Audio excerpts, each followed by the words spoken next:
A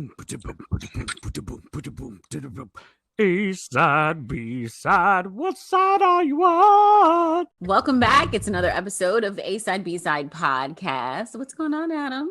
Not too much. How are you, Brooke? Good. We're officially over the halfway mark. Well, I say halfway because I'm thinking like 100, but I mean, I guess there really isn't a halfway because we would just want to keep going and going, right? Yeah.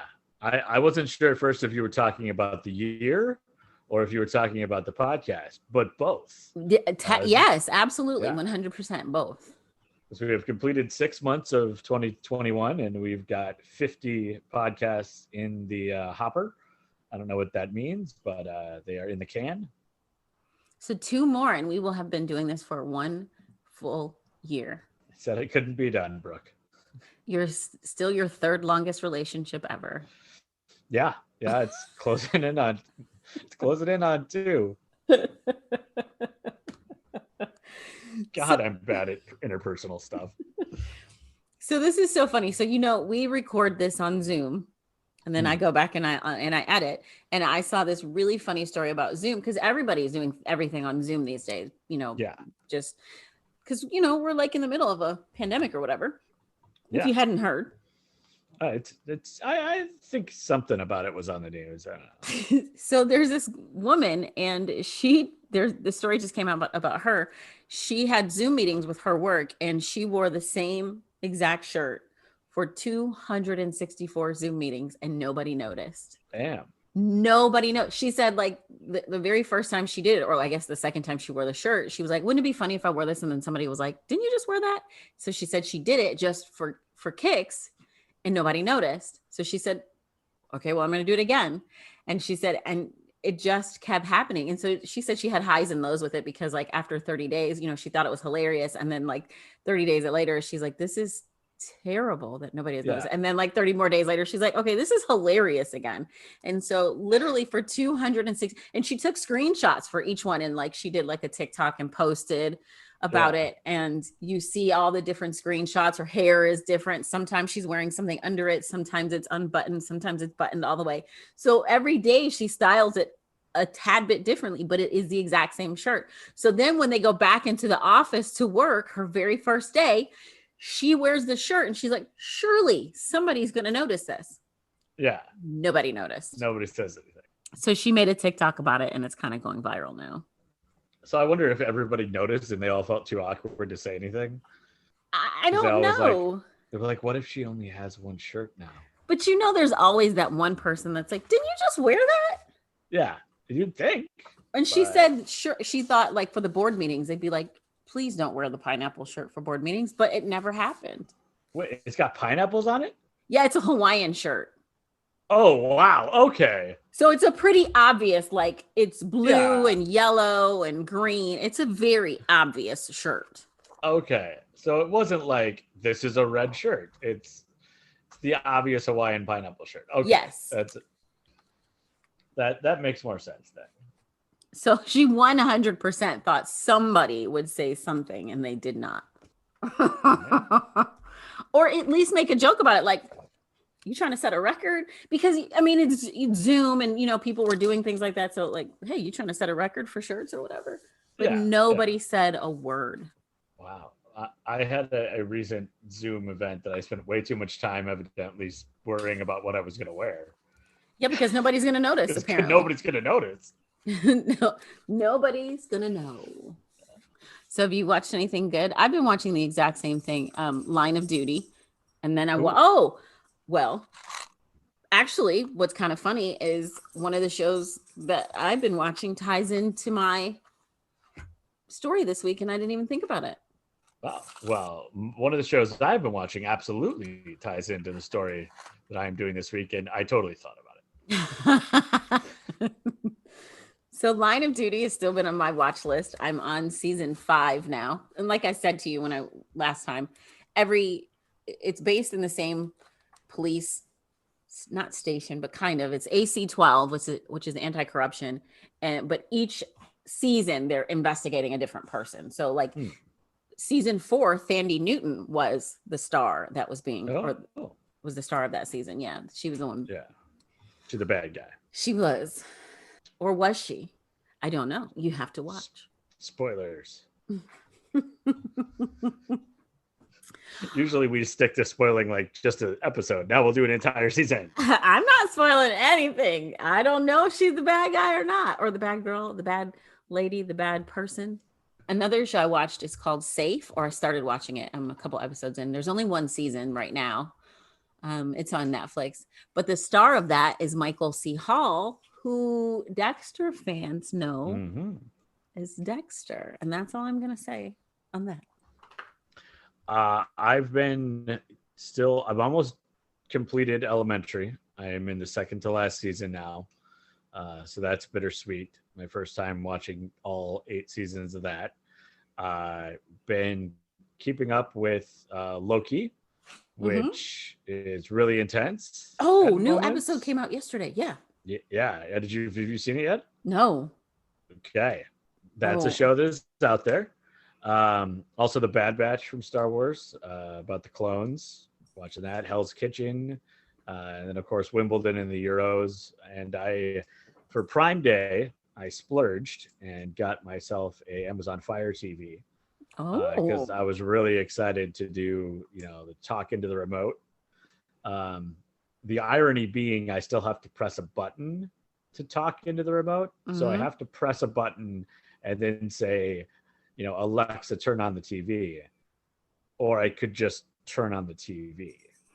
Yeah, or you could see if you had a Fire Stick, you still would have the joy of talking into the remote, but you just turn on the TV. Yeah. So I've been actually catching up on some old movies because Prime is obviously very, tied in with the Amazon Fire TV. So it defaults to Prime. So I've been watching some old movies again, which are fun. Rewatched Real Genius for the 3rd time in the last month. The most recent Charlie's Angels with Kirsten Stewart and Kristen. Kristen? Is it Kristen? Oh. Well, she's going to be so mad the next time we talk. She is. Can't believe you forgot her name. Elizabeth Banks was actually the one who she produced it. She might have been involved in writing it as well, but then she also stars in it and Patrick Stewart's in it. So that one's a real fun one to have on. That was actually way better than I was expecting when I saw it. Yeah. I don't know if it was just the timing when it came out, because I think it was the summer before COVID. So it was BC. But it just didn't seem to hit like everybody thought it would. But it felt like it was just primed for being a whole trilogy type deal. And it was really well done. The action was fun and it was clever. And I don't know why it didn't become a bigger hit. Yeah, I know it was supposed to. I'm pretty sure it was supposed to at least be a sequel. Yeah, they set it up there was going to be 2 or 3. Yeah. But not so much. Did you see that? So because you mentioned Loki, and I know you have obviously Disney Channel, Disney also bought The Simpsons. So did you see they are doing The Simpsons, the Loki? Yes, I saw. Yeah, I saw there was an email that got sent out to check it out now. And I was like, wow, okay. I guess it makes sense to have all of your things cross over a little bit. But the poster for it is pretty cool. Mrs. Krabappel is Black Widow. Yeah, it definitely. Yeah, it's a total play on Avengers Endgame poster with all the characters on it. And that's always clever.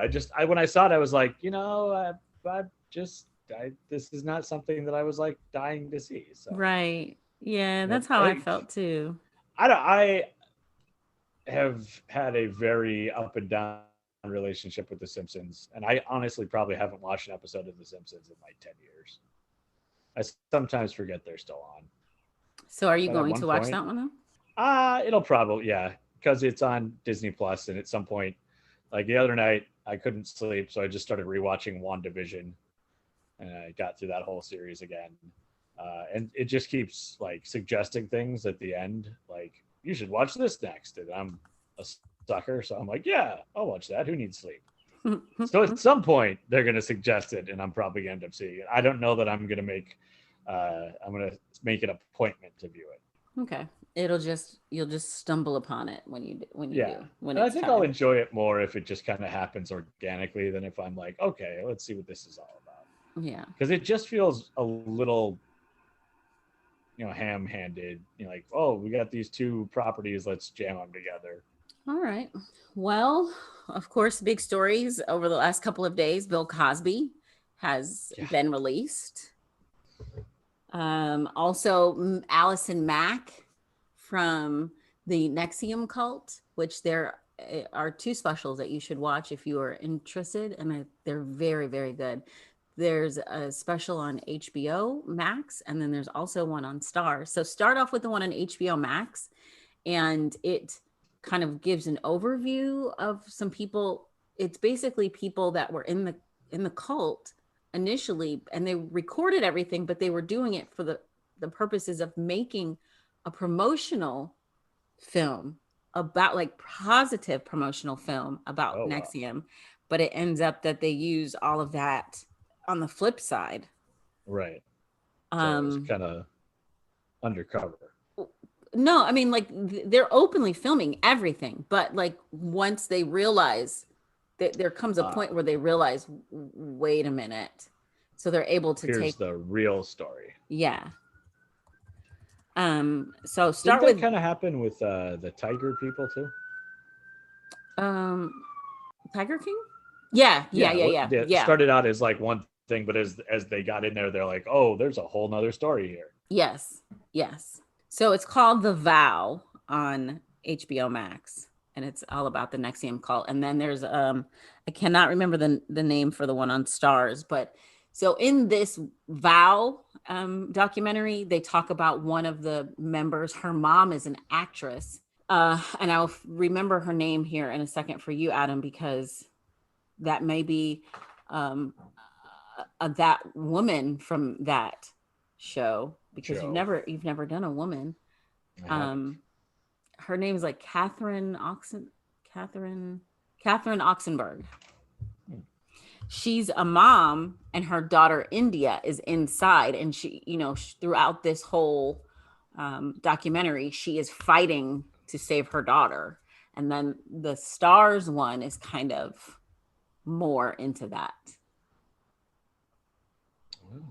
She's the daughter of Princess Elizabeth of Yugoslavia. Yes. Wow. Mm-hmm. Mm-hmm. But anyway, so Allison Mack, who people would know from Smallville, was actually one of the high-ranking recruiters in this NXIVM sex cult. And so she was just sentenced. She only got 3 years. She only got 3 years, and it was on a racketeering charge. Which so she got out too. I hadn't heard that. She's not out. She just was sentenced. Oh, she got sentenced. She just got sentenced to 3 years. Now the leader of the cult, Keith Raniere, he was sentenced last year, and he received 120 years. He's probably not getting out. I don't think so. No, not unless there's some new technology that comes out, keeps people alive for that much longer. But I don't think they want to do that in prison. So that's taxpayer dollars. Yeah. So the big stories this week. And then Kim Kardashian wearing her see-through cutout dress to the Vatican. I missed that. Wow, I missed a lot of the good stuff. Which, even if you're not Catholic, still show some respect for other people's cultures and religions. Like, if I was to visit a mosque, I'm not going to just walk up in there, crop top and short shorts. I would be respectful and wear appropriate attire. You go to the Vatican, you cover your body. That's my opinion. You might disagree with me. I'm just saying, show respect for people's houses. Yeah. And also, why is she visiting the Vatican? Yeah, I have no idea. I don't know. Maybe she's doing traveling religions with Kim Kardashian instead of keeping up with the Kardashians. No, I don't know. Yeah. Trying out new religions with Kim Kardashian. Yeah, right. Wow. Trying on. There you go. Trying on new religions. Oh, and it's all about religious fashion. Boom. Look at us creating an entire series. Just like that. That's why we were Kim, number one in call the us. mornings. We won't call you. You don't. Yeah, we don't have your number. Right. All right. While this is strictly an Angelina Jolie podcast, we may be able to be talked into including Kim Kardashian news if we're working together on our new TV show. I mean, starting at 51, we can flip it. Yeah, new year. First year was Angelina Jolie. Oh man. All right. So, are you ready to jump into this? I am. Yeah, I'm ready. Couldn't think of anything clever to say. Clearly. So I mentioned Michael C. Hall, who's on that show Safe, which is on Netflix. Of course, if you are a Michael C. Hall fan, you know him from Dexter. And I was asking you earlier because I have my own little system for my own little notes. And I was like, Adam, have we done this story? Because if not, or if we have, I haven't updated my notes. And you're like, yeah, I think we have. And we're like looking through all the episodes. And I even told you part of the story. And you're like, yeah, that sounds real familiar. We haven't done this story yet. Yeah. To the best of our knowledge and the investigations that we have done, we have not done this series. But there's still this little part of me that is convinced I've heard stuff before. I'm telling you. Well, and it's really funny because I was listening to Dateline podcast recently, and this story came up, and I was like, oh yeah, we did that story. And then that's why I asked you today, like, do you remember the story? Because I'm looking through my notes and I make notations on all the stories we've done, and there was no notation on it. So I'm like, did we do this story? Only time will tell. All right, so this is the story of Mark Andrew Twitchell. So Mark was born July 4th of 1979 in Edmonton, Alberta, Canada. Mark has been dubbed the Dexter copycat killer based off of Dexter Morgan from the Dexter TV series. So we've talked about Dexter before because we talked about Robert Maudsley in England, and then we also talked about the Brazilian Dexter.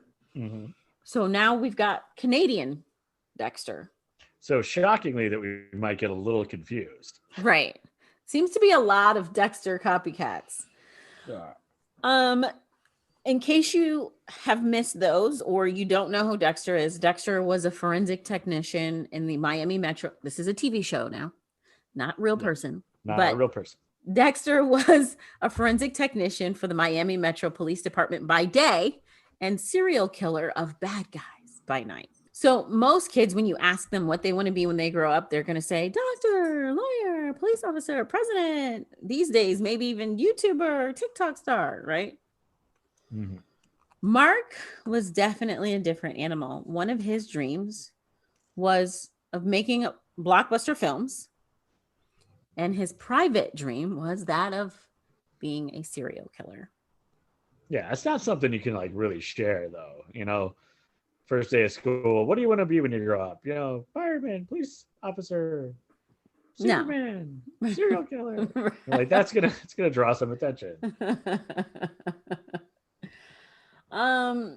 So Mark, again, born in Canada, and spent several years in the States living in the Midwest before returning to Canada to pursue a career in filmmaking. Not much is really known about his early life, except he seemed to live a relatively normal childhood. So Mark attended and graduated from, I think it's pronounced NAIT. It's NAIT, the Northern Alberta Institute in Technology, where he studied. Yeah. Okay. Where he studied radio and television. I don't know. You're like, yeah, sure. Yeah. I was like, yeah, obviously, big Nate guy. You said it so confidently too, like, oh yeah, that's right. Yeah, clearly. Wow. I'm familiar with all technical schools in the country and internationally. So Mark was actually married briefly when he lived in the States, and then that fell apart. He moves back to Canada. He marries a second time. He met his wife, Jess Twitchell, on Plenty of Fish in 2005.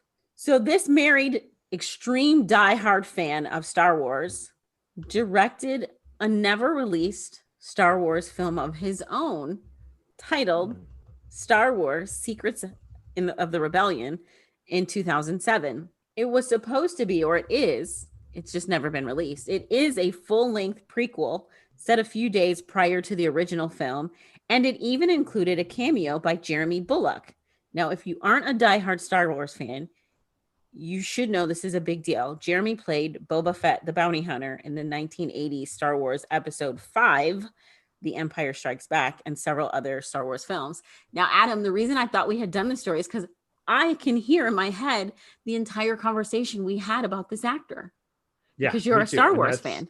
And that's why I'm still not convinced. I'm like, as we're going through this, I'm like trying to internet sleuth it to see if I can find any connection between our bad podcast and any buzzwords that we use. Because there's this little part of my brain that's convinced we've done it before. Because I remember us talking about this, but then again, the worst witnesses are eyewitnesses. It's true. It's true. So Mark had a scripted buddy comedy called Day Players that he was working on. Now, if you look at his IMDb page, because he does have one, these don't appear on his IMDb page. His film was filmed mostly on the green screen at Nate while he learned on the fly production. He brought in production crews and he used mostly local actors. So Chris Durham, one of his former instructors, said, he transformed our news studio. He said it was impressive. It really was like being on a legitimate movie set. So I mentioned this before. Mark was married twice. First time, Megan Costella from Illinois. That was why he lived in the States from 2001 to 2004. Then Jess in 2005, he met her on Plenty of Fish, and they have one child together, Chloe. Okay. So I just wanted to clarify that because I had said that earlier. But anyway, so in conjunction with his movie production, Mark was also big into costume design. He made costumes, and like they were really detailed. Like he would make his favorite fantasy characters, one of which was Bumblebee from Transformers. Oh.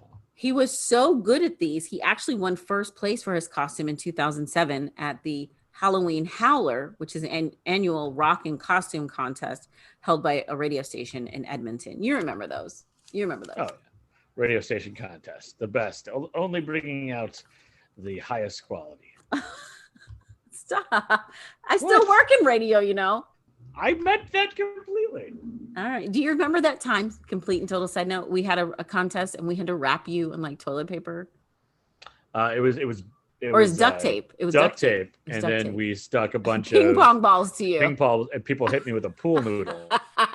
To try to knock the ping pong balls off. Yes. I was a human piñata. Yeah, because each ping pong ball had a number on it. And if whatever they knocked off, they won the prize in correlation to that number. Yep. It was a brilliant idea. Thank you. I appreciate that because it was my idea. Yeah. And I mean, I have only had several therapy sessions about what that's done to my psyche to be a human piñata and hit with a giant pool noodle. And now I've never found that level of joy again. But didn't it make you happy that people were like winning because of you?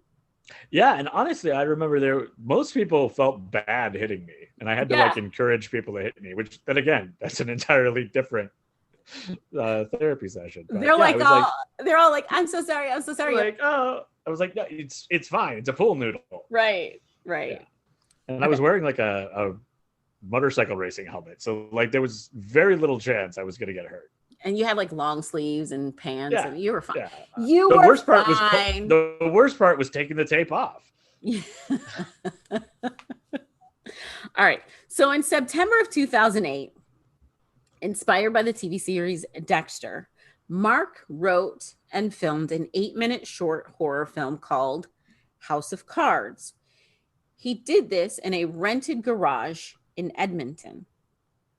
The story is about a philandering man who thought he was meeting a woman that he had met on a dating site, but instead is ambushed by a killer who coaxed him into the garage to his death. In the film, the killer ties the man to a table and dismembers him with a butcher knife. Now, the seed to becoming a serial killer that was already planted starts to grow. So Mark joins the dating website Plenty of Fish, but not as Mark. He joined under the name Sheena. Sheena connects with, and I hope I'm saying this correctly, Gilles Tetreault. So on Friday, October 3rd of 2008, Sheena arranges a date with Gilles, asking him to meet her at a garage.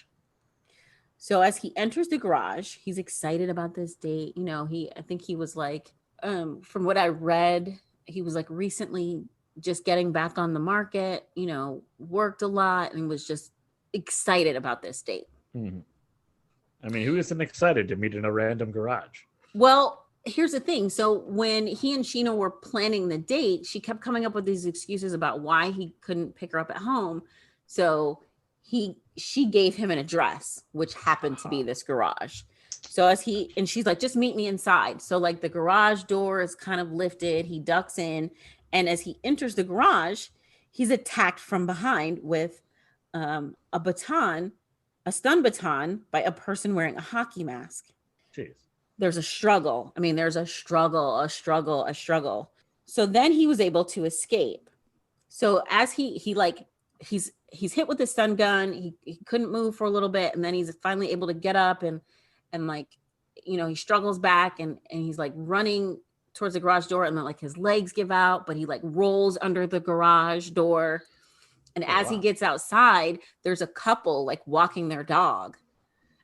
And so he's like, he can't hardly talk because like his body is just, you know, it's coursing with electricity from the stun baton. Yeah. And he's like, please help me. This guy's trying to kill me. That's really all he could get out. Please help me. This guy's trying to kill me. Well, here comes hockey mask guy. And he's like, oh, Frank, come on, Frank. We're just playing, trying to play it off in front of this couple. And then he kind of like stares at the couple. Then he turns and walks off, never takes the mask off. So Gilles is able to escape because this couple happened to be there. He goes home and he immediately goes back online to try to get this information because it's like, okay, what's going on, you know? Yeah, so something fishy here. Right. So he immediately goes back online to check for Sheena's profile, but it's been deleted. He did not report the attack to police. Oh, man. So Mark didn't wait long at all. He set up a date just 7 days later on October 10th. He set up a date with 38-year-old John Bryan Johnny Altinger. Mark met Johnny again on Plenty of Fish. This time is Jen. As he had with Jill, he sets up Johnny to come to the garage to pick her up. Johnny must have listened to a true crime podcast or two because Johnny lets his friends know, hey, this is the address of where I am at. So and he even says, so if anything happens to me, LOL, or you know where I'm at. Yeah, that's just good, process or good habit to have. Which women on average do that. You know, I mean, a lot of times women are like, hey, I'm going on a date. This is the guy's name. This is where we're meeting at. You know, this is what I'm wearing. Most women I know do that out of just this. It's just a normal part of the routine. You don't normally hear about men doing that though, because typically they don't have to. They don't really have the same fear. Yeah, and the last time I mentioned where I was taking a date to my friends, the group of them threatened to just like show up and be in the background. Well, that might be another reason why you don't. Yeah, and in fact, one of them had that happen. Like his current relationship, they've been together for a very long time. But on their very first date, a bunch of his friends showed up and like interrupted the date because they wanted to meet the girl too. It was like, no, not helpful. Yeah. So, I mean, that could be, but yeah, guys don't have to worry in the same way. No. So I think that's really interesting that he did do that. Even if he was joking at the time when he did it, it's still it's really interesting and good practice. Yeah. It's a good practice is the word I was looking for. It's a good practice. Yeah. I mean, whether you're going to pick up like roller skates that you bought on Facebook Marketplace or, you know, even like a job interview, like just good to have somebody know where you're at. Exactly. So Johnny arrives and he lets Jen know, I'm here. So she says, come on in. Well, when Johnny walks in, he's immediately greeted with the kill room that Mark had set up in the garage. Before Johnny could even react, I guess Mark kind of adjusted his strategy from his mess up with Gilles. He blindsides Johnny with a butcher knife and a heavy pipe. Mark smacks Johnny in the head with the pipe, knocking him unconscious, and then he switched to the knife. He moves Johnny to the table and he ties him up. Sound familiar? Mm-hmm. Mark ends up dismembering Johnny. And first, so it seems that Johnny had thought all the way through the murder, but Dexter is based in Florida, in Miami, which is surrounded by what?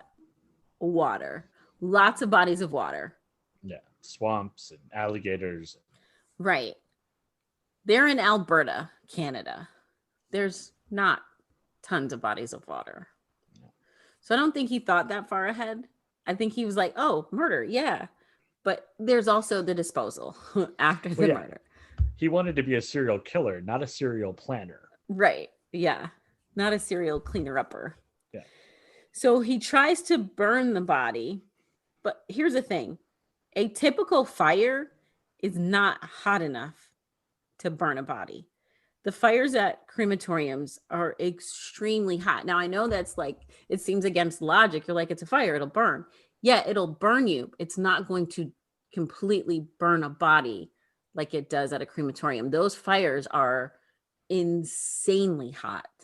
Yeah, and even then, some like metal and teeth can get left. And according to the TV shows I've watched. Right. There's not any personal or scientific knowledge, but according to the TV shows I watched, sometimes even in those crematoriums, stuff gets left behind. So unable to burn Johnny's body, Mark disposes of his body parts by throwing them in a storm sewer. Now, Mark is ready to write his story, My Progression as a Serial Killer, aka SK Confessions. Now, this is really important because later on he might try to say that SK doesn't stand for serial killer, but maybe Stephen King. Right. So Johnny's friends become concerned because he never returns home. Then they started receiving emails from Johnny saying that his date had taken him on vacation to Costa Rica. Basically, like he'd fallen in love and they just run off. So at work, Johnny was an oil field equipment manufacturer at Argus Machine, and his boss received a resignation letter by email. When his boss replied to Johnny saying, okay, where do you want me to send your final check? Johnny never replied. I don't know anybody that's not going to reply about that final check, okay? Right, everybody wants that final check. Like, oh, I'll come pick it up. Right. Have it ready for me. I'll be there in 10. Like, that's a clue right there. If somebody does not respond about that final check, everybody wants their money. All of this really started to cause concern. Johnny's friends decided they were going to do something about it. So, like true friends, they broke into his condo. If you don't feel like, if I go missing and you don't feel that you can break into my house to figure out where I am, are we really friends? Like, really? Because I'm not going to be mad at you if I'm like out of pocket for a couple of days and then you're like, but I thought you were missing and something happened to you, so I broke down your door. I'm not going to be like, how dare you break down my door? I'm like, you really love me. Thank you. Now give me half for the door. Yeah. I mean, but also, like, isn't there somebody with the key? Like, everybody's got somebody, right? You would think. I know I've got people that have a key just in case. Mine is the landlord. Well, there you go. There you go. So his friends break inside of his condo. Once inside, it doesn't look like he's gone. It looks like maybe like his keys are gone and his wallet's gone. And then, of course, his car is not there. So it's like he just went out for a drive. It's not like he left the country. Yeah, and like he went out for a date. More importantly, his passport is there. All his clothes are there. There's still dirty dishes in the sink. This is not somebody who's going on a trip, especially going to Costa Rica. You're not going to Costa Rica without a passport. Yeah, that would be important. I mean, dirty dishes, some people are lazy, but okay, true. You can't get in and out of the country without a passport. Even back then, you're not getting in and out of the country without a passport in 2008. Okay. So his friends see the passport. They see all his stuff there. It doesn't look like he's packed any bag of any kind. So they notify the police. Fortunately, as we mentioned, Johnny had not only told his friends about the date, he had also, like I said, given them the address that Jen had given them. So the Edmonton police launch a homicide investigation. It takes a little bit, but they finally get there and they finally launch, because at first they just think maybe he's just missing. Maybe he really did run off. But after a little bit of time, they're able to convince the police, look, he's not that kind of guy. He wouldn't just run away. Something's got to be up. So a homicide investigation is launched. The investigation, of course, led to the garage, the owner of which told, because this garage was rented. This was not a garage that Mark owned. This was one that he rented. So the owner of the garage told the police that they had rented this garage to Mark Twitchell. So a search of the garage, they find all kinds of damning evidence that they need for arrest. Let me backtrack though, because initially they wanted to get a warrant and they were denied. The judge said, there's no crime here. Even though they're launching a homicide investigation, the judge said, you have no reason. There's no proof that a crime has been committed.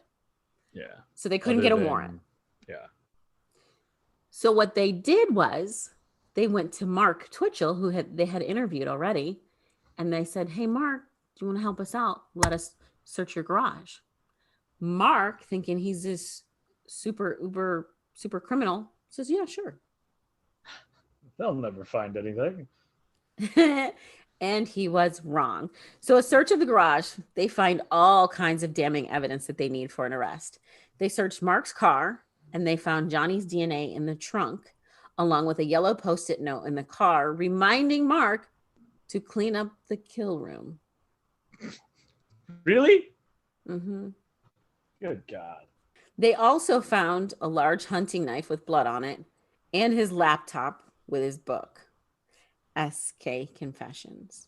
So police questioned Mark, and initially he said he didn't know Johnny at all. He knew nothing about Johnny. He didn't know anything about the garage. He said that, it's where he filmed, so maybe someone else had gone in there and did all these things. But then, of course, with the evidence in his car, it's kind of like, come on, man. Yeah, you're full of it. So in a follow-up interview, he said he'd met Johnny before Johnny left for Costa Rica, purchasing his car, which was a red Mazda, for $40 Canadian, which is $32 US. He said that was all the money he had on him, and he gave it to Johnny for his car. Police were like, yeah, okay, whatever.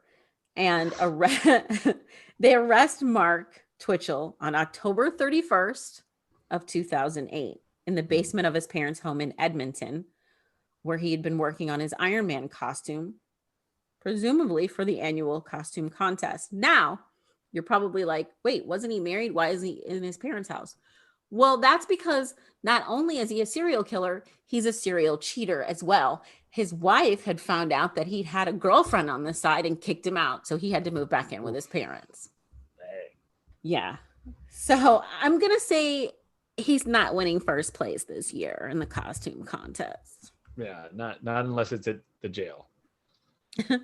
So Mark was charged with the first degree murder of Johnny Altinger. So his trial attracted international attention. At the trial of Mark Twitchell, the key piece of evidence presented by the Crown's attorney is basically the Providence version of the state AG, was the document SK Confessions, or Serial Killer Confessions. This document had been recovered from Mark's laptop, and he had deleted it, but they were able to recover the document in its entirety. And this document was basically a word for word, picture by picture description of what he had done to his victims. Now, initially, when they found this document before Johnny's murder, there was another attack. So we're going to get to that. It begins. This story is based on true events. Names and events were altered slightly to protect the guilty. This is the story of my progression into becoming a serial killer. It's a step-by-step guide.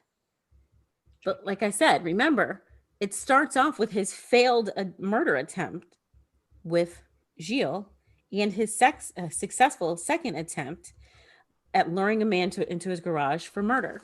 So with the description of the fake dating profiles that were used, along with a description of the fake dating profiles that were used as bait, it even described the dismemberment process and disposal attempts. One passage described how he had cut off Johnny's head and played with it like a hand puppet. Oh. Mark stated, I grabbed his jaw with my gloved hand and I moved it while making a funny voice to make it look like it was talking, and chuckled to myself at the total silliness of it. Some of the descriptions in the document were so gruesome. Imagine how much more so. They were so gruesome that the Crown, the defense, and the judge all agreed it was too inflammatory to present to the jury. Do you know how bad something that has to be for the prosecution to be like, yeah, let's not use that. That's yeah. That's the prosecution who is trying to put you away. They're like, nah, we're good. We're good. So during the trial, Mark admitted to causing Johnny's death, and he admitted to writing the document, but claimed that Johnny's death was a result of self-defense. Not true, of course. Now, there was another document recovered from Mark's laptop that the jury did not see.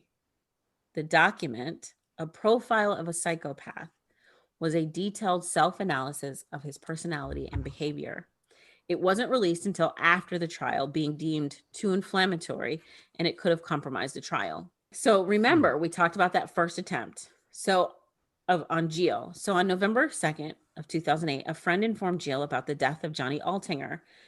And he said to himself, I have to contact the police, because now the police are looking at this document and they've got this information about Johnny's death. But again, they've got this description of this first attack, but no evidence to back it up. So going into court, his defense could be like, oh, that was purely made up. That's just his imagination. Yeah. And then that led to this or whatever.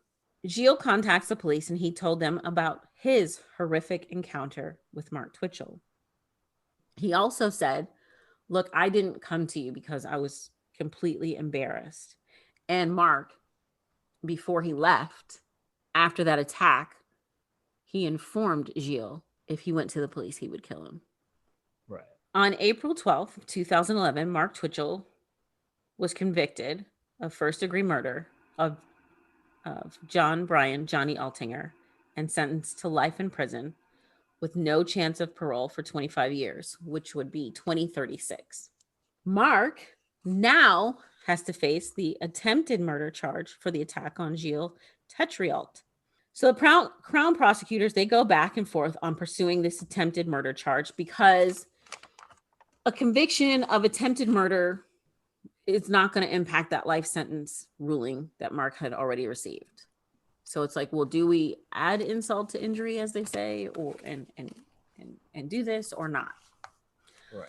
So on June 17th of 2011, the attempted murder charge against Mark was stayed, meaning that the Crown prosecutors could bring the charge within a year period. Ultimately, the charge was dropped. They surmised that based on the life conviction with no eligibility for parole for 25 years, it really eliminated the need to pursue the attempted murder charge.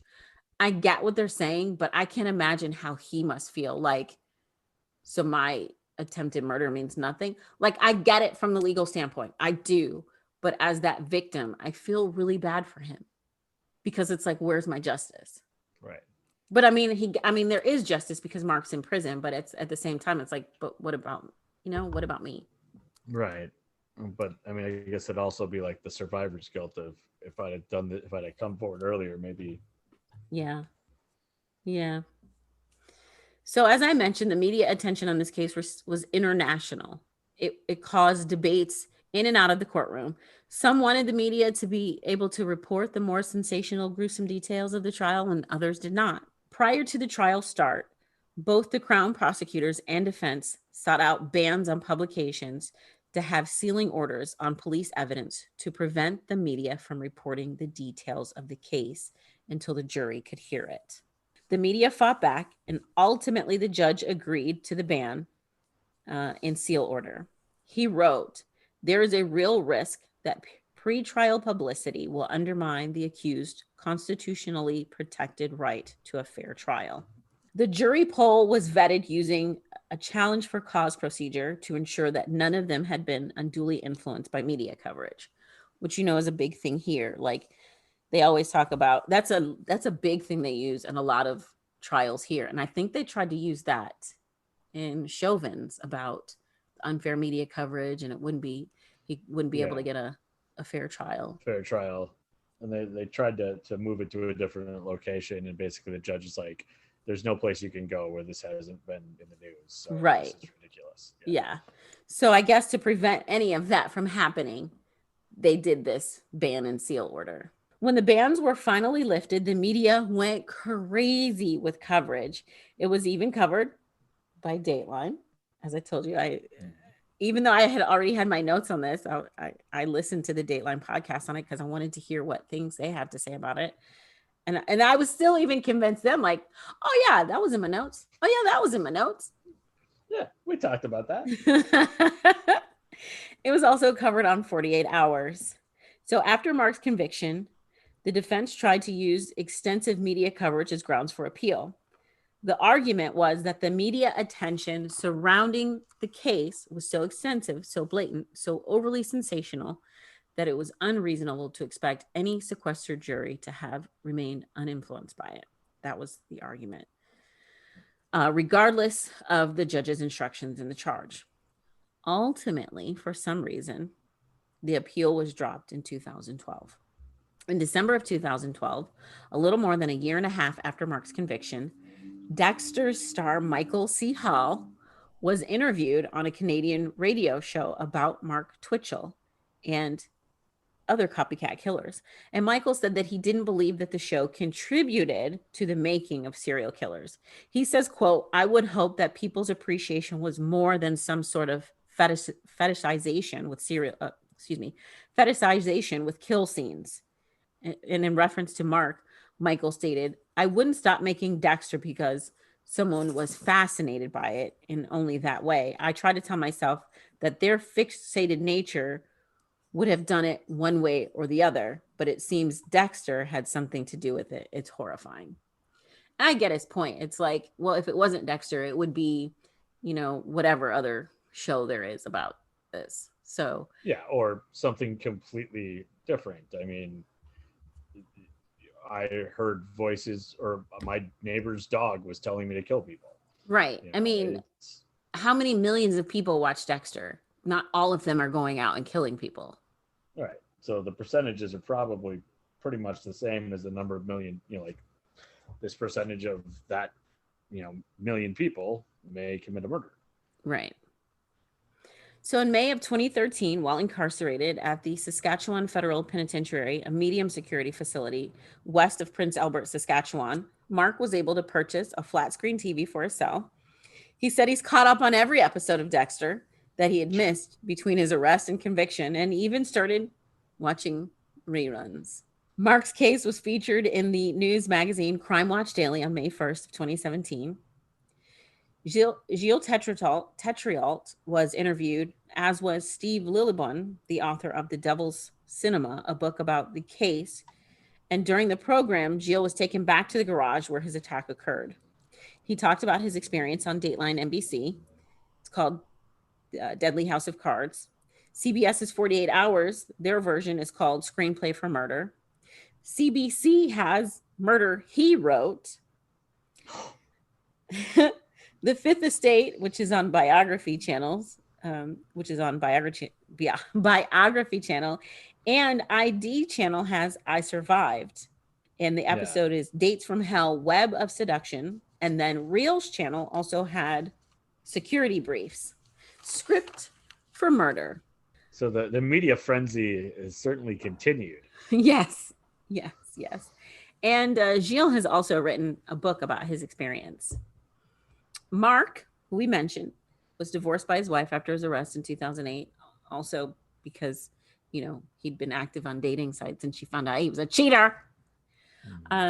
So his ad on dating sites read, his current ad, not his Plenty of Fish ad as Sheena and Jen, but his current ad as Mark on dating sites, because there are prisons that allow prisoners to have dating profiles. Oh, that's just that. Yeah, I know that. I just. He says, I was tentative about reaching out because I thought I couldn't offer much and doubted anyone could look past my reputation to see the human being. But trying is definitely worthwhile if it means finding just one meaningful, mutually fulfilling friendship. My crime doesn't define who I am or represent me at all. I've made some terrible, regrettable choices in the past, and I've come to terms with the consequences. Now I seek to infuse purpose in my life. Connection is a huge part of that. My creative engine never shows, so I produce artwork constantly and craft novels or screenplays to manifest my relentless imagination. I'm insightful, passionate, and philosophical, with a great sense of humor. Yeah, playing with a skull, right? That's a great sense of humor. Yeah, I mean, who doesn't see the genius in that? He says, I enjoy tennis, chess, and clever storytelling. Ugh. I love the rain and the music of artists like Sia, Jackie Evanchenko, and Arcade Fire. I'm looking for an interesting, intelligent, open-minded, delightfully imperfect woman to relate to and share amusing observations with, as well as potentially a long weekend every few months, if it got there naturally. As in... conjugal visits. Yeah. Yeah. Wow. So I looked it up, and in Canada, all inmates, except those with disciplinary restrictions or are at risk for family violence, are allowed, quote, private family visit for 72 hours once every 2 months. Mark is also trying to restart his career as a filmmaker. He's hoping that once he's released, he'll be able to retrieve his footage from his Star Wars film to complete that project. Police, on the other hand, don't seem so willing to give him any footage at all, based on the fact that his life imitated art when he fashioned his murder into a short film. And there you go. So would you ever rent your garage out to be a movie set for a horror film? No. You gotta think these people didn't have really any idea what they were renting out their garage for, because that'd be real weird. Right, because what if for whatever reason I needed to go in the garage and then there's just all kinds of props and no. Yeah. And then I'm too scary anyway. I don't want to go to a haunted house because I'm like, is that a prop or is that real? I'd be thinking the same thing if I walked into the garage. Is that a prop or is that real? No. Yeah. Nope. No. I don't do haunted houses because when I was younger, I had a tendency to react and do some flailing. So I think the kids would call it throwing hands at this point. You jump out from behind something, you're liable to see some flailing arms. So right. That's just a reaction. I can't control it. Throwing bows, as they say. But there you go. So that is the story of Mark Andrew Twitchell, the copycat Dexter. Which he's not even a good copycat because Dexter killed bad guys and you're just trying to kill innocent people. You scumbag. And I hate to be a stickler for the numbers, but you don't get to be a serial killer if you only kill one person. And we talked about this before. This has happened before. Yeah, these guys are wannabe serial killers, but they have not succeeded. Yeah. But there you go. So that's the story. And if it is a repeat, I'm so sorry. But now that we've totally gotten into it, I don't think we have done it before. Yeah, no. I wonder if we just had a conversation like, oh, I'm going to do this one. And it's got the Star Wars thing. And I was like, oh, that'd be cool. Yeah, maybe that's what happened. Because I Like, swear we had a whole conversation about the Star Wars thing. Yeah. Again, at this point, it's all invented memories. That's all I've got left. So. Oh, man. There you go. That's the B-side. All right. For the A-side this week, I'm pretty sure I didn't invent any of these memories. But after the last segment where we talked about all the potential times we've done the story, I'm not completely convinced that everything I'm remembering is real. I feel like I'm in one of those movies where you're like, you can't trust anything. You're like, did that really happen? So we mentioned earlier some of the stuff that we've been watching and how you had watched that show that has Michael C. Hall in it, and that tied into Dexter, which tied into your story. Mine is not a coincidence. Mine is completely due to a show that I've been catching up on in the last week. And that is the latest version of a classic series, the Kung Fu series, that has now been rebooted on the CW. Of course, the CW has gone basically back to all, 70s, 80s, 60s stories they could find to reboot things like Riverdale or Nancy Drew or Sabrina the Teenage Witch. And I'm not even sure if Sabrina, that might have been Netflix, but it's all the rave to bring things back again. And so I've been catching up on Kung Fu, which started in April of this year. The first episode was on April 7th. So it's only been out a couple months.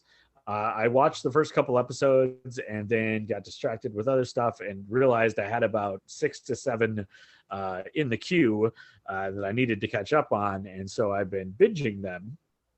And I was excited when I saw the, first preview for Kung Fu coming out. I was like, oh, cool.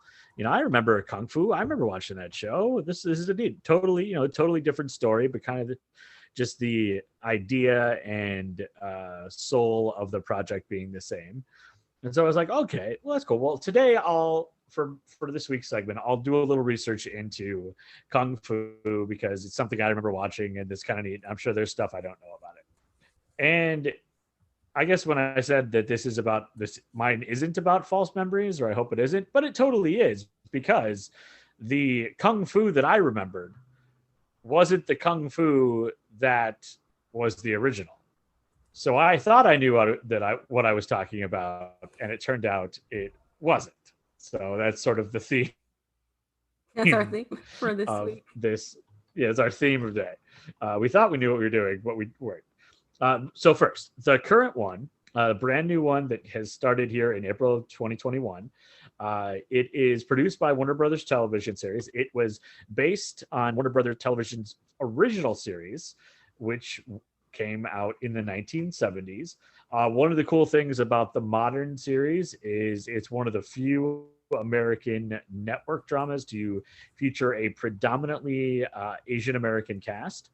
And it includes veteran actor Tai Ma, who is one of those guys. He definitely could have his own episode of that guy from that show.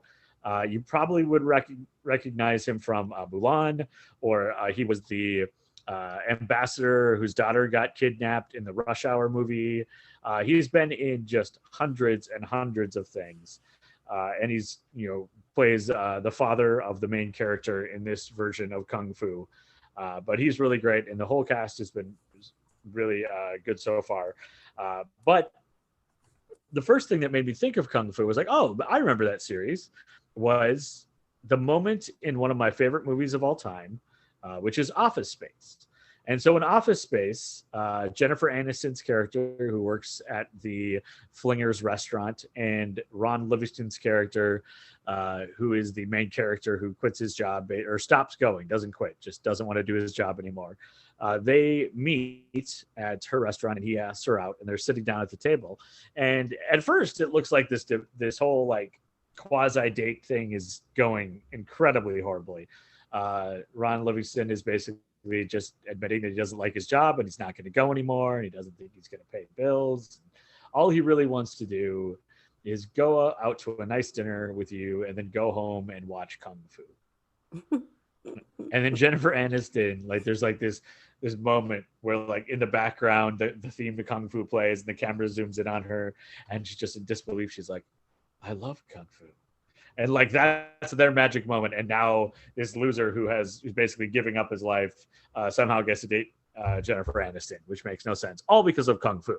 And I was like, oh, totally, yeah, Kung Fu was great. But even when I saw that movie, and that is a movie that I saw 3 times in a weekend back in the 90s when it came out, I was still thinking of the wrong Kung Fu. The Kung Fu that the characters in Office Space, or as I like to call them, officers, characters in Office Space, referenced is the one that came out in 1972 and lasted until the spring of 1975. There was a pilot movie, and it had 62 episodes. It aired on ABC and starred David Carradine. The series follows the adventures of Kwang Chai Kane, a Shaolin monk who travels through the American Old West, armed with only his spiritual training and his skill in martial arts, as he seeks out his half-brother. That was the original series. That is not the one that I was thinking of. Unfortunately, or fortunately, the one I was thinking of came out in the 1990s. It was called Kung Fu: The Legend Continues. That was a syndicated sequel from a company called Primetime Entertainment Network. It ran for 88 episodes. It was actually a sequel to the original 1970s series. Again, it starred David Carradine, so it was the same guy. But in this one, he's playing the grandson of his last character.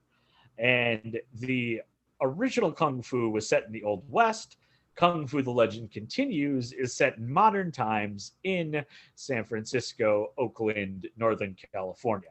It starred David Carradine, as I mentioned, and then it also starred Chris Potter as his son, who is a police detective, but they're both trained in Kung Fu.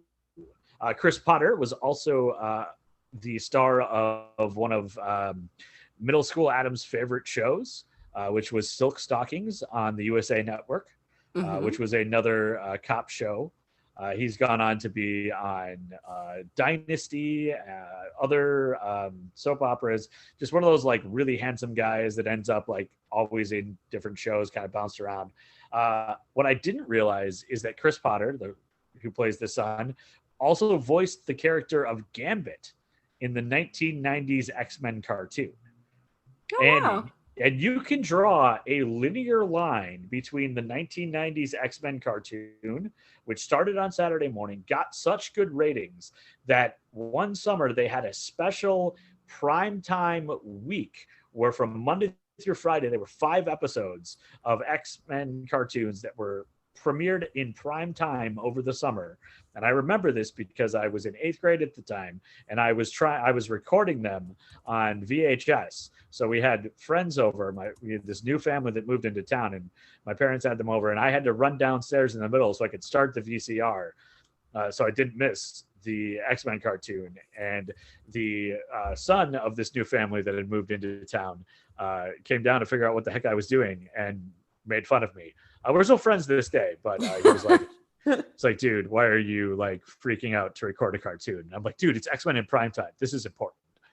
And it was, because that success then led to the X-Men movies. The X-Men movies then eventually led to the MCU. So without the success of that 90s X-Men cartoon, we might not have the MCU today. So it is a cultural domino that doesn't get enough respect. So thank you, Chris Potter, for your work as Gambit. However, we're talking about Kung Fu. And I will have to admit that I don't know that I have ever seen an episode of the original series of Kung Fu. I had myself convinced I had, but as I've done all of the research, I'm pretty sure that everything I remember with David Carradine as his character is from the 1990s version. So it was kind of fun to dive into more details about how this whole Kung Fu domino train started. So on the original series, which lasted from 1972 to 1975, it was actually David Carradine's first major role, really, and his whole family was involved in the production. During some flashback scenes, one of his younger brothers would play the character. Another of his brothers appeared in at least one episode, and even his father had a reoccurring role as a supporting actor. One thing that caused controversy about the original series and ties into another big point when we're talking about the legend of Kung Fu was that Carradine was not an accomplished martial artist. In fact, by all reports, he didn't know martial arts at all. And he was cast mostly due to his dance background. No way. Yes. During the course of production, he became a very devoted student of martial arts and began his studies during that and continued practicing Tai Chi and Kung Fu throughout the rest of his life, all the way to his death in 2009. He was Kung Fu and David Carradine were highly influential in Quentin Tarantino's Kill Bill Volume 1 and 2. Basically, the character in that is sort of a dark version of the Chiang Kai-shek from the original series. Even has some of the same moves, very similar attire, very, that sort of calm speech pattern. A lot of that was taken directly from the Kung Fu series. But Carradine, who was not a Kung Fu martial artist, got the role. He also, for the 3 years of production, didn't cut his hair. So if you're flipping channels and you catch an episode of Kung Fu, you can guess where in the series you are by the length of the main character's hair. So that's a nice little, side note. The series lasted only 3 seasons, but it wasn't because of ratings. It was doing quite solidly in the ratings. But after the 3rd season, Carradine, who was not a trained martial artist, felt that he was sustaining too many injuries on the set, and he declined to continue the show after the 3rd season. So it only lasted 3 seasons because he was getting hurt too much because he was not a trained martial artist.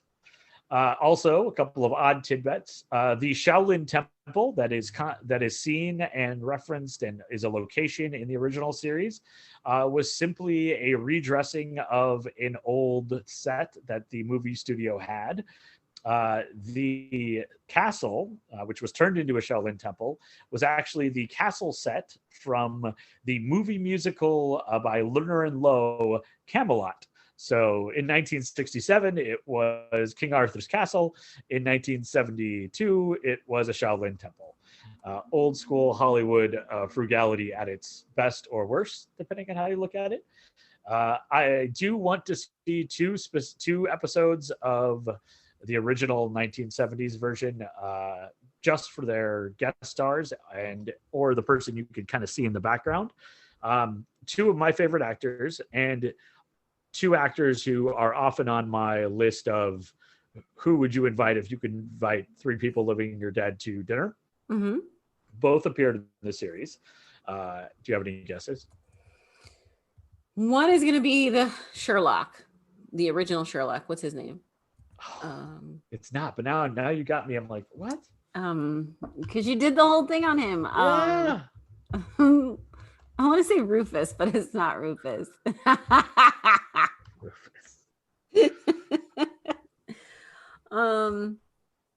Basil Rathbone. Yeah. I thought you really liked him. Yeah, probably Basil Rathbone. Okay. No, not him. Okay. I was thinking more living people. So one played a shaggy old sea captain with the great character name of Captain Brandywine Gage. Played, I assume expertly, I have not seen it, by William Shatner. Oh. Captain Kirk himself. And in another episode, Han Solo and Indiana Jones himself, Harrison Ford, can be seen in an episode. He is evidently just in the background as an extra, so you have to watch pretty closely. But any series that can have both William Shatner and Harrison Ford in it and not have them be remotely the star, it's got to be interesting. And the early 70s were an interesting time for sure. But we mentioned David Carradine was given the role of Quan Shai Kek without any, and I'm got to be saying that wrong, and I'm saying it with an accent because that's the only way I remember it because from the show. So I'm not attempting to make fun of the accent at all. I just heard it that way, so I'm imitating it that way. He was given the role without any martial arts training at all. He was a dance background, and no talk or discussion of the Kung Fu original series or even some of its other sequels, because there were more than just the two we've mentioned so far, can be complete without mentioning Bruce Lee. So Bruce Lee is the most well-known force icon, association with the entertainment industry's like obsession, and especially the 60s, 70s, and 80s with martial arts. Bruce Lee started it all. He was the biggest name. He is the most iconic figure. There is a Marvel movie coming out this fall, Shang-Chi and the Legend of the Ten Rings. That character was created by Marvel Comics after based on Bruce Lee. Kung Fu, the series, was, some say, completely inspired by a Bruce Lee series that he was trying to get started. He even auditioned for the lead role. However, he did not get it. And it is a story that you can find a lot of different sources to give reasons as to why Bruce Lee was not cast. There's everything from mentions of his lack of experience to his race to his accent. One article on ScreenRant.com, they wrote in their article, the real reason Bruce Lee was passed on by the Kung Fu TV show back from August of last year. They say Lee was under serious consideration for the role, but in the end, Warner Brothers executives chose to go with David Carradine, a white actor, instead. Despite that, at this point in Carradine's career, he had no knowledge of Kung Fu, nor was he trained in any form of martial arts. Tom Kuhn, who was the head of the Warner Brothers TV division, defended the decision to cast Carradine over Lee by attributing the problem to Lee's accent. Bull crap. That would be my reaction as well. And Lee, it further complicating matters is that Lee had previously pitched a TV show called The Warrior, which followed a very similar concept and storyline to Kung Fu to Warner Brothers, but that was turned down. Then a few years later, they turned around and make a very similar show with a white actor. Lee, in his career, dealt with the challenge of getting cast as a lead actor a lot, is why the Enter the Dragon was the only American-made movie where he played the main character. Understandably, he was frustrated by this, but he is reported to have said that he understood the American studio's dilemma, pointing out that he would have a hesitation in casting a white man in a Hong Kong production as a lead. Which I guess I see where he's coming from, but there still does, you still wonder if we missed out on. I mean, I get it, but stuff. I kind of feel like it's different too. Yeah, it is. It's a distinction without a difference or something like that. The Lee family is actually even further entwined into the story of Kung Fu. At one point in the 1993 biopic Dragon, the Bruce Lee story, which stars Jason Scott Lee as Bruce Lee, no relation, it is claimed that the Warrior was Lee's idea, and then it was turned into Kung Fu without his acknowledgement or given any any credit for inspiration. Another author, Herbie J. Pilato, who wrote the Kung Fu Book of Cain, says that Ed Spielman is the creator of the Kung Fu series, and he claims the contrary are incorrect and an injustice. He considered legal action. So there's been a lot of back and forth between the Lee family and the Kung Fu creators family. However, at one point in the mid-'80s, they were all working together. I mentioned the original Kung Fu with David Carradine came out in 1972 to 1975. Kung Fu: The Legend Continues was the sequel that came out in the mid-'90s and ran for 88 episodes. I think it was 92 to 97. And now we've got the brand new CW series, which is the only one that doesn't seem to tie in to a family line back to the other prequels and is just sort of inspired by, but doesn't acknowledge their existence. However, there were two other iterations of Kung Fu in the mid-1980s. Kung Fu, the movie, was a 1986 made-for-TV film, and it was the actual first of all of these sequels to continue the story of Kwang Chai Caine, first introduced in the 1970s. The role of Caine is resumed by David Carradine, and the role of his son in this version is played by Brandon Lee, who was Bruce Lee's son. That was a fairly successful made-for-TV movie, and then that spun off to, again, trying to get a series started. The original 1970s version had a TV movie, which was a pilot movie, and it did well, so then they ordered a full season, or a full series, which lasted 3 years. So kind of following in the footsteps, the Next Generation tried that as well. Kung Fu: The Next Generation, which came out right around the same time as Star Trek: The Next Generation. So maybe that was tried a little too hard with the connection there. Was a 1987 television pilot, which was intended to continue the story from the 70s. However, David Carradine was not involved in this iteration, and the name of his son is changed to Johnny Caine and still portrayed by Brandon Lee.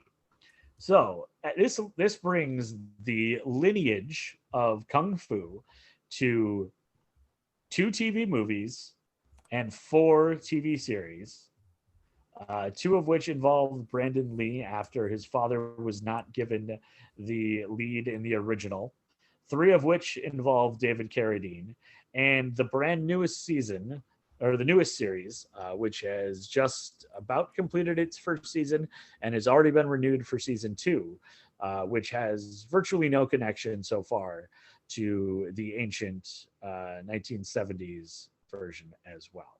So now you're asking yourself, can I watch any of these as soon as I'm done listening to this podcast? I absolutely was. How did you know? I am psychic. It's one of the many gifts of being me. Unfortunately, the answer is not really. I have done some dives to try to find anything streaming, and I have not really been able to find much for the original series. There are competing reports that you can find the 90s The Legend Continues episodes on YouTube, or Apple Plus, potentially to rent. Your best bet is to probably find a dodgy upload on one of those tubes that you would watch that may not be an official version, or to go the classic Amazon route and buy the DVDs. I will say that the current series is just finishing up their first season, so you can probably find some of that on reruns on the CW and maybe through their website. I've got it saved on my DVR, so I've been catching up that way. But it is an enjoyable, if completely unconnected to the swirling, whirling, dance-inspired history that is Kung Fu. Well, there you go. Yeah, and that's the A side. And it's funny because when you said Kung Fu, I automatically thought of the David Carradine version. Yeah, the original, like the 1970s one. Yeah. Yeah. I guess I didn't realize that the 1990s version was not the first one. I guess in my brain I was like, oh, the world began in 1990, right? Even though you were well alive in 1990. Right. Yeah, but like I think my I shouldn't say that. I have so many 80s movies. Probably my version of the world beginning, because yeah, I was like alive, but I wasn't really watching anything yet. So from until like 85, 86 is probably when my understanding of the entertainment universe started to happen. Okay, valid point. So before that, I wasn't really alive. I was just here. If you had to pick the better in what is it, incarnation? Having never seen the original, I would probably say right now that it's probably the best. I don't know. I would be very interested. I was super disappointed that I couldn't find the Brandon Lee version. The Crow is one of my most enjoyed movies. I love that movie. I have always wished that he hadn't died in such a tragic way, because I think he would have been he would have been major, such a huge star. The 90s and even the early 2000s, I mean, there was such a void of a young action hero. Arnold and Bruce and all Stallone were all getting old, and there was just nobody to step into it, and so we got Tom Cruise. I had the biggest crush on Brandon Lee at that time too. He's so, The Crow is so underrated, and it's had so many bad sequels, and it was such a, I don't think there would have been a number of bad sequels if he had been around. If he had been around, because it just, people wouldn't have gone to it without him in it. So and he was so powerful in that movie. We could do an entire episode just on the table scene when he lost his life, but just such a horrible way, and the parallels between how his father died on set and how he died. Yeah. So that's just not fair. But yeah, I would love to see that one. I'd say probably the 90s one is going to be my favorite, just because it's so, like, it didn't shock me at all that guy went on to be on Silk Stockings, because it was just that sort of 90s procedural drama, but like, we're kind of in action, but I'm sure like the action, if I watched it again, would be like, ooh, that's not a good stunt. Yeah. The new series has better stunts, and it's an entirely new story. So that's been interesting so far. So I guess I'll give that very roundabout answer. All right. So there you go. That's the A side. Before we go, I don't want any spoilers, but you mentioned it earlier. You have seen the latest Loki? I have, yeah. Very good. Very good. No, the whole season has been so good. The Sylvie character is such a great addition, and everyone in this series has been so good. It's really impressive how what they've done with 4 episodes. And I keep saying that about these Marvel series, but I'm just, after the TV series that they had previously were just kind of underwhelming. I mean, I enjoyed Agents of S.H.I.E.L.D. the first couple of seasons, but it was just And then there were certain moments in the Netflix Marvel series that were really good, and there were some that really weren't. And meaning like Jessica Jones and Nick Cage? Yeah, like I liked the first season of Daredevil. I mean, Iron Fist was a complete bust, and the Defenders team up by that point was like nobody was interested. But yeah, the first season of Jessica Jones, the first season of Daredevil, and Luke Cage were good. I said Nick Cage. Duh, that's who he named himself after, as Luke Cage. Yeah, Luke Cage.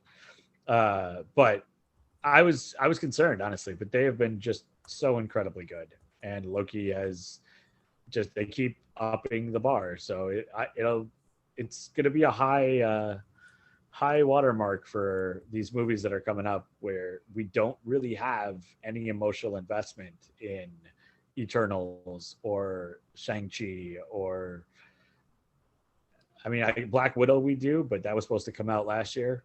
So it's not really part of this. I'm just really interested to see, because they've done such a good job of making us care during the series, but they've all been with characters we already cared about. And yeah, but we had to initially care about them.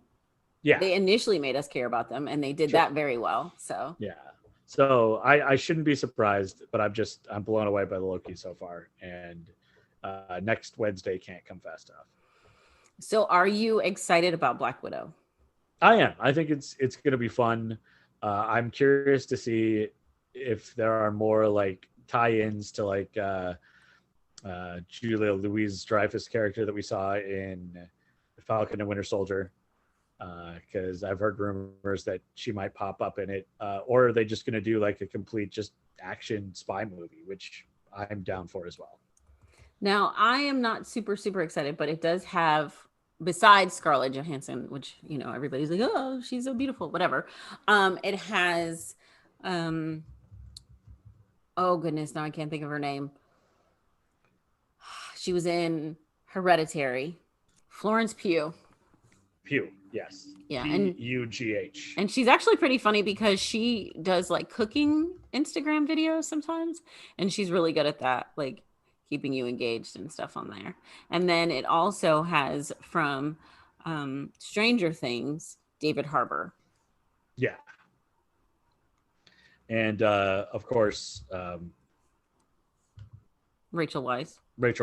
Yeah. Who, so somebody actually put this out on Twitter the other day. It was what show that you cannot believe that you saw in person when you saw it. And I was in 2002, I was in New York on a theater tour and got to see an off-Broadway production of this 4-person play called The Shape of Things.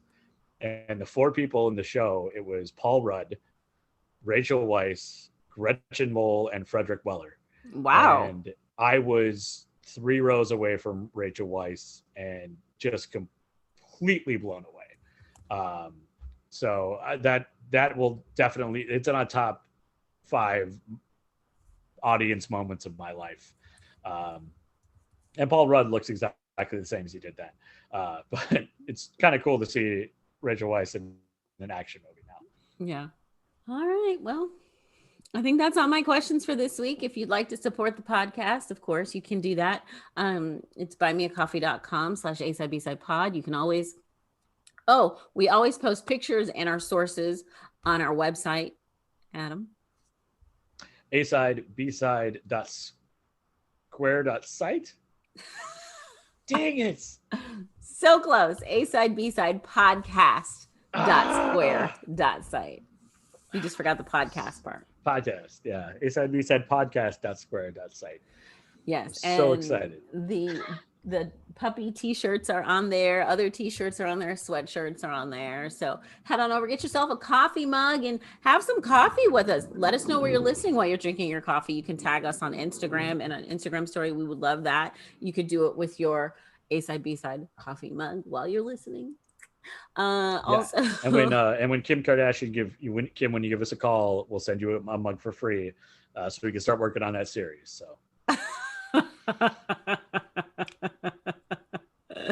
Trying on religion with Kim Kardashian. Hell yeah. It's gonna be huge. Oh, let's see. We have Instagram, we have Facebook, we have Twitter.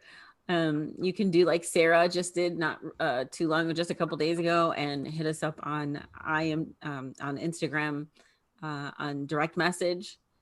I love that. I love when we get messages like on Instagram and Facebook and stuff like that. So yeah, there you go.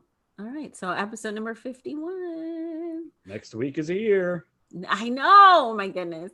We'll have to have a party. Yeah. Absolutely. Can we? Yeah. Let's have a party next week. Sure. I'll bring cupcakes. Okay. All right. Gluten-free though.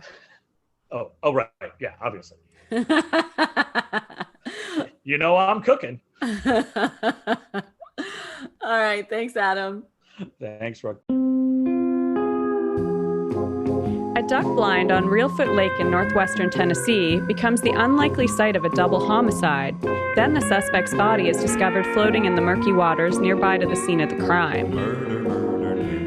Maya Miliete goes missing from Chula Vista after a fight with her husband, leading friends and family to believe he might be involved.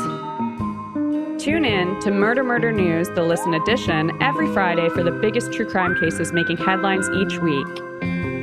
Subscribe to Murder News, the Listen Edition, wherever you listen to podcasts. Murder News.